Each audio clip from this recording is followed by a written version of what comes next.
윤석열 전 총장과 홍준표 의원은 오늘 최대 격전지인 경기도를 찾았습니다. 두 사람이 왜 그곳을 찾았는지 화면부터 만나보겠습니다.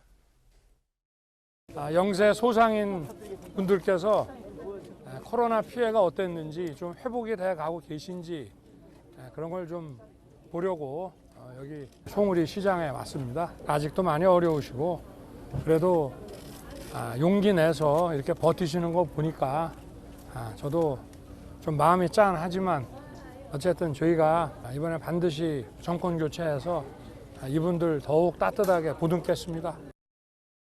그게 이제 본선 가게 되면 경기도 차배수하고 붙어야 되니까 경기도가 제일 중요한 지역이 되어버리죠.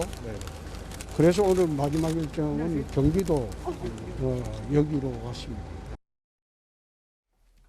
마지막 일정은 경기도다. 대장동 게이트는 이재명을 위한 부정부패 사건이고 경기도 차베스라는 표현까지 홍준표 의원이 했는데 결국 상대를 비판하거나 자극하는 것보다는 내가 이재명에 맞설 후보다라는 걸 좀 부각하기 위해서 이 일정을 받았다. 큰 무리는 없겠습니까? 네, 저도 그렇게 보고 있고 실제로 지금 이 여론조사 경선 관련해서 여론조사 그 문항도 결국 이재명 대 누구 이렇게 딱 되어 있지 않습니까? 예.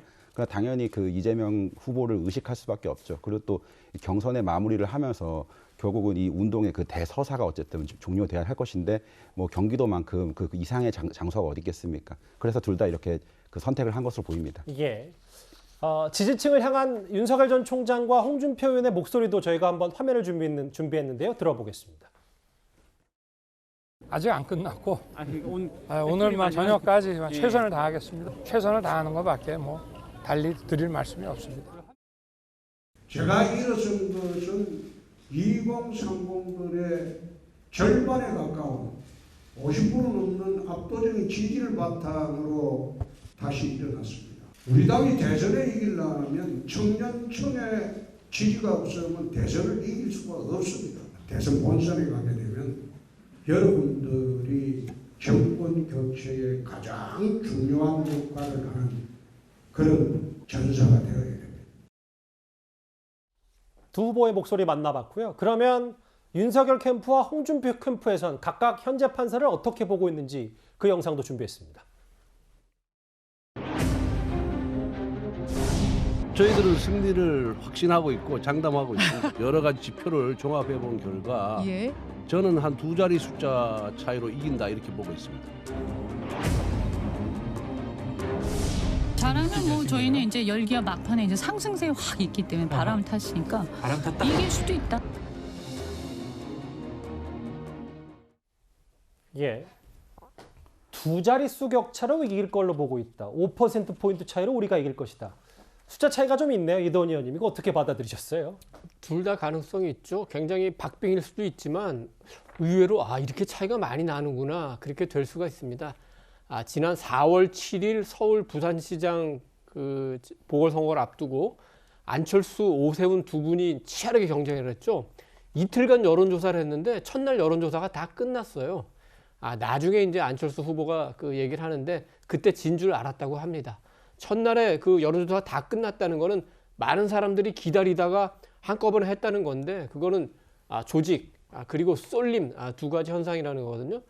그래서 이번 그 지금 경선도 장기적으로 보면 어떤 그 쏠림의 현상이 있고 그 키워드는 뭐냐면은 바로 그 정권 교체라는 겁니다. 누가 정권 교체에 맞는 인물인가 이거를 선택했을 것 같고 그 지표가 사실은 오늘 주식시장에서 한 분의 테마주는 많이 오르고 한 분의 테마주는 많이 내렸다고 합니다. 그렇습니까? 거기서 아마 시장은 아마도 결과를 알고 있는지 모르겠습니다.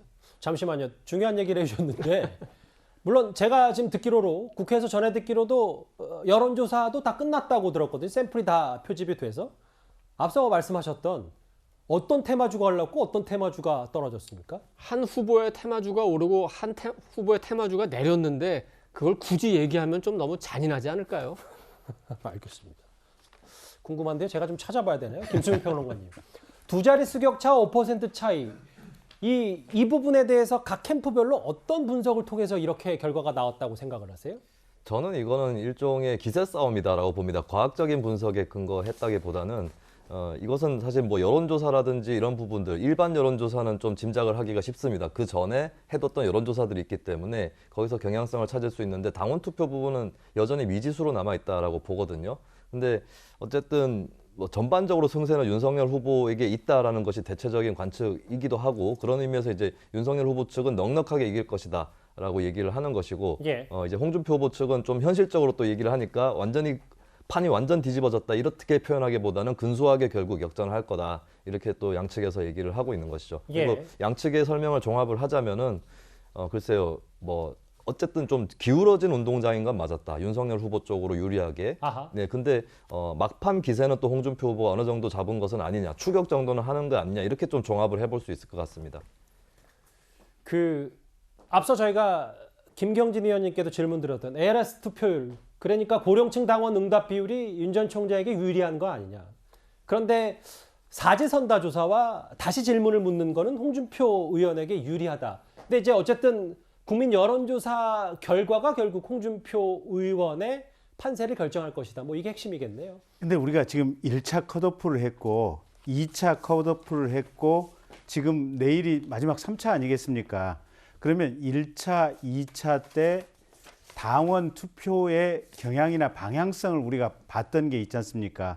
근데 그 흐름이 과연 변했을까라는 부분이 지금 하나가 있고 특히 아까 이동훈 의원님 말씀하신 대로 기다리고 있다가 첫날 2시까지 서버가 터질 정도로 투표를 하려고 기다리고 있다가 지금 투표를 했었던 그 경향이 과연 그러면 누구에게 유리한 방향일까? 이제 이 부분 하나 봐주시면 되는 것 같고요. 그다음에 이제 최근에 여론조사가 오늘로부터 한 5일 정도를 과거로 회귀해서 지켜보면 예.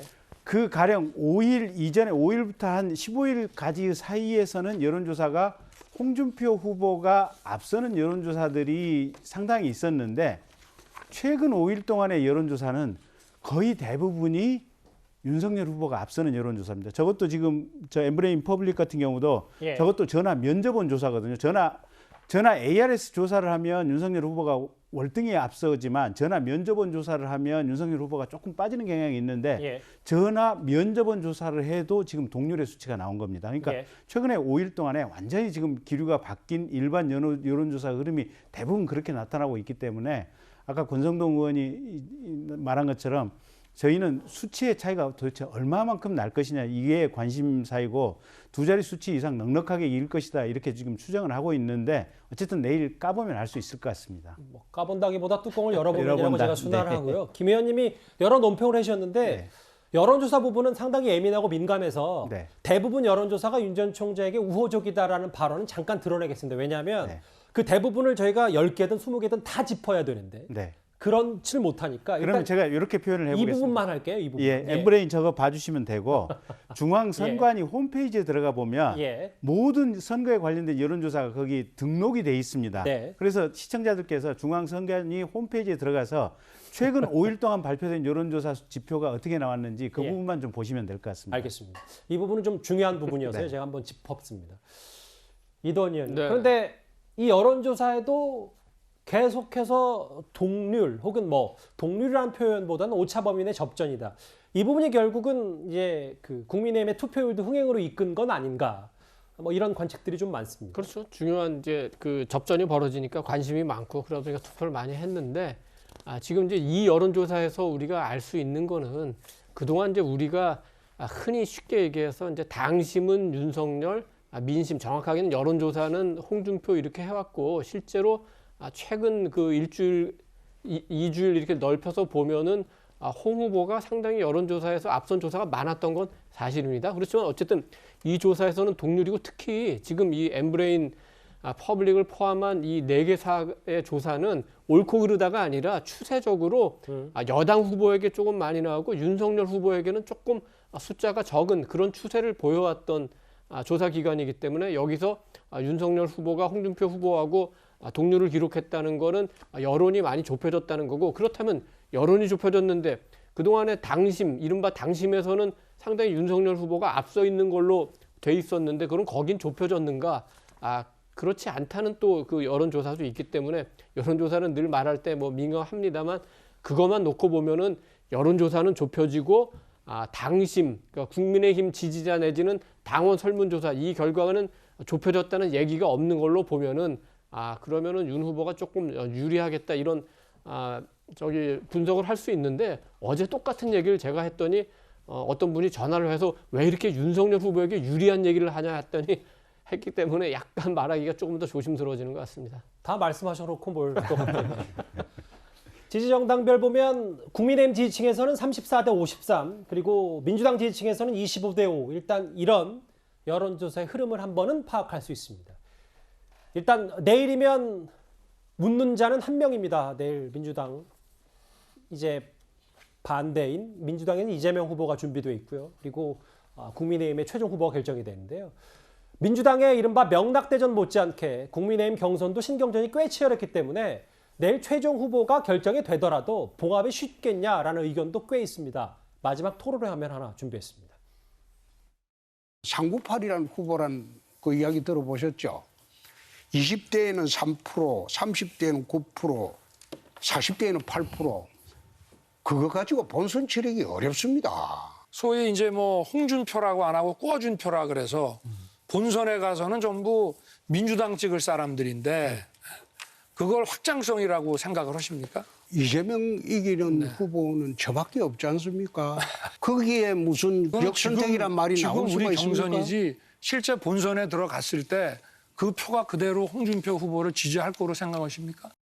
제가 만약 대통령이 후보가 되면 우리 원희룡 후보님 대장동 비리 TF 총괄 책임자 좀 해주시면 훨씬 좋을 것 같은데 어떻습니까? 역겹지 않습니까? 아니요. 역겹다고 하셨던데. 옛날에는 역겨웠죠. 아니, 예.